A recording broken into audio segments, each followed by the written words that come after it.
Bismillahirrahmanirrahim. Assalamualaikum warahmatullahi wabarakatuh. Perkenalkan, saya Nurul Islamia dari Program Studi Pendidikan Guru Pendidikan Anak Usia Dini, Fakultas Ilmu Pendidikan Universitas Negeri Makassar, Angkatan 2020.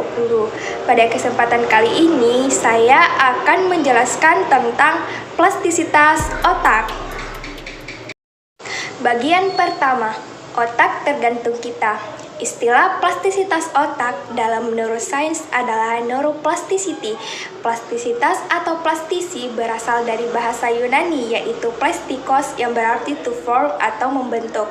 Kemampuan untuk belajar, mengingat, dan juga melupakan atau kapasitas otak untuk reorganisasi atau mengatur kembali dan recovery atau perbaikan kembali dari cedera dan kerusakan.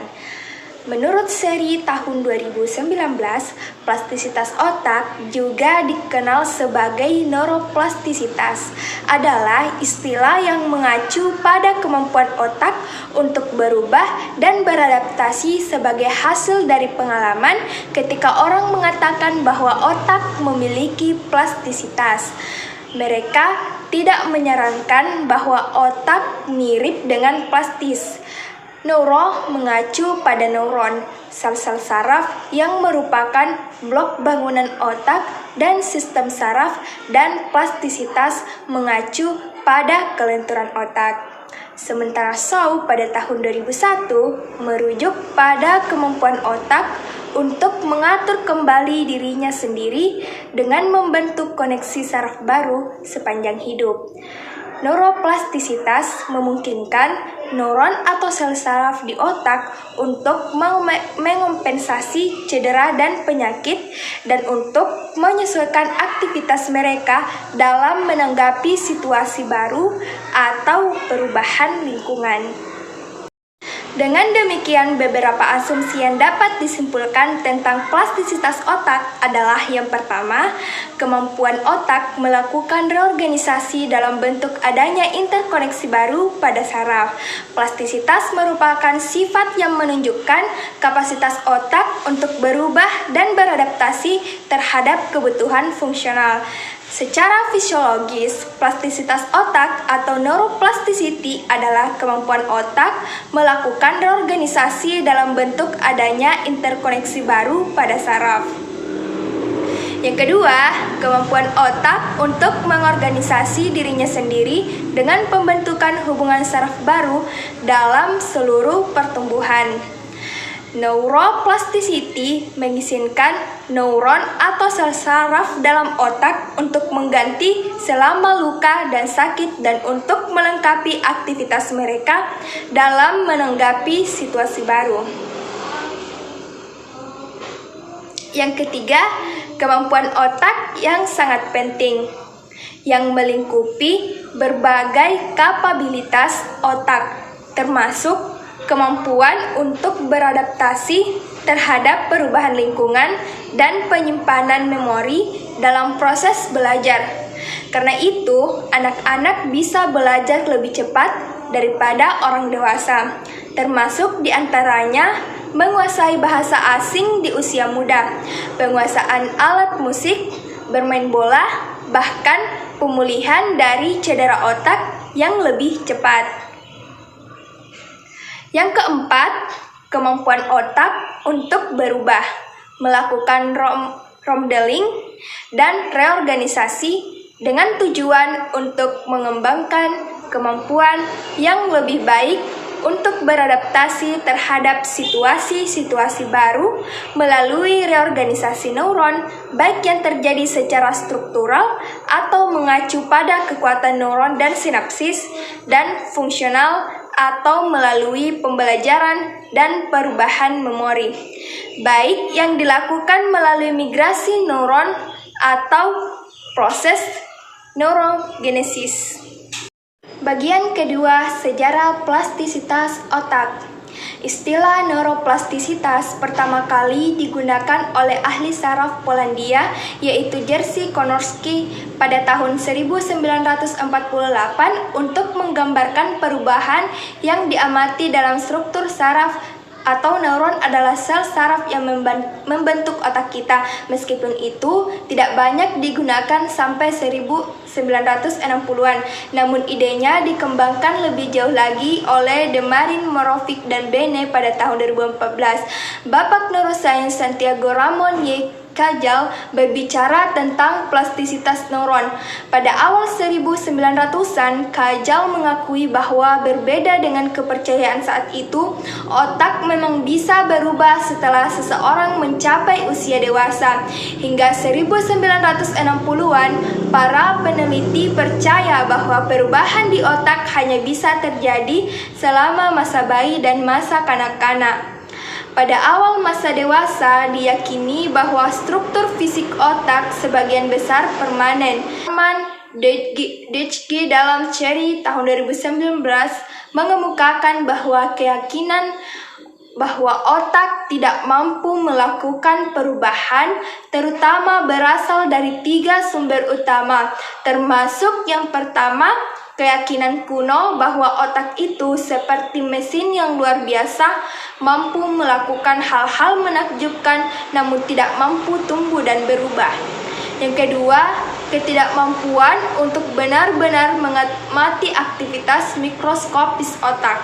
Yang ketiga, pengamatan bahwa orang yang menderita kerusakan otak serius seringkali tidak dapat pulih. Psikolog William James menyarankan bahwa otak mungkin tidak berubah seperti yang diyakini sebelumnya pada tahun 1890. Dalam bukunya The Principles of Psychology, ia menulis bahan organik, terutama jaringan saraf, tampaknya diberkahi dengan tingkat plastisitas yang sangat luar biasa. Namun, gagasan ini sebagian besar diabaikan selama bertahun-tahun. Pada tahun 1920-an, peneliti Carl Laszlo menemukan bukti perubahan jalur saraf monyet rhesus. Pada tahun 1960-an, para peneliti mulai mengeksplorasi kasus-kasus di mana orang dewasa yang lebih tua yang menderita stroke besar dapat kembali berfungsi, menunjukkan bahwa otak lebih mudah dibentuk daripada yang diyakini sebelumnya. Peneliti modern juga telah menemukan bukti bahwa otak mampu melakukan repair sendiri setelah kerusakan. Penelitian modern telah menunjukkan bahwa otak terus menciptakan jalur saraf baru dan mengubah yang sudah ada untuk beradaptasi dengan pengalaman-pengalaman baru, mempelajari informasi baru, dan menciptakan kenangan baru. Bagian ketiga, teori dan prinsip plastisitas otak. Beberapa tahun pertama kehidupan seorang anak adalah masa pertumbuhan otak yang cepat. Saat lahir, setiap neuron di korteks cerebral memiliki sekitar 2.500 sinapsis. Pada usia 3 tahun, jumlah ini telah berkembang menjadi 15.000 sinapsis per neuron. Namun, rata-rata orang dewasa memiliki sekitar setengah jumlah sinapsis. Mengapa? Karena ketika kita mendapatkan pengalaman baru, beberapa koneksi diperkuat sementara yang lain dihilangkan. Proses ini dikenal sebagai pemangkasan sinaptik. Otak manusia adalah sebuah jaringan neuron atau sel-sel yang menerima dan meneruskan sinyal-sinyal elektrokimiawi yang luar biasa rumitnya. Terdapat 100 miliar neuron yang tersusun secara kompleks dengan 1.100 triliun hubungan yang diduga terlibat di dalamnya, dan dengan alur jalur sinyal neural yang jumlahnya hampir tak terhingga, yang membuatnya luar biasa sulit dipahami secara komprehensif. Otak saat ini disebut plastis. Istilah ini erat hubungannya dengan neuroplastisitas atau plastisitas sinaps. Dengan demikian, jelas bahwa sifat elastisitas berbeda dengan sifat plastisitas. Sifat elastik artinya kemampuan suatu benda untuk dapat kembali pada bentuk asalnya. Sedangkan sifat plastisitas menunjukkan kemampuan benda untuk berubah ke dalam bentuk lain. Nilai positif dari adanya sifat plastisitas adalah semakin berkembangnya optimisme dalam cita-cita pendidikan, terutama pendidikan sepanjang hayat. Bagian keempat, pemulihan. Pemulihan sebenarnya atau true recovery pada otak mungkin terjadi pada situasi tertentu. Kompensasi mungkin bisa lebih menonjol dibanding dengan pemulihan sebenarnya.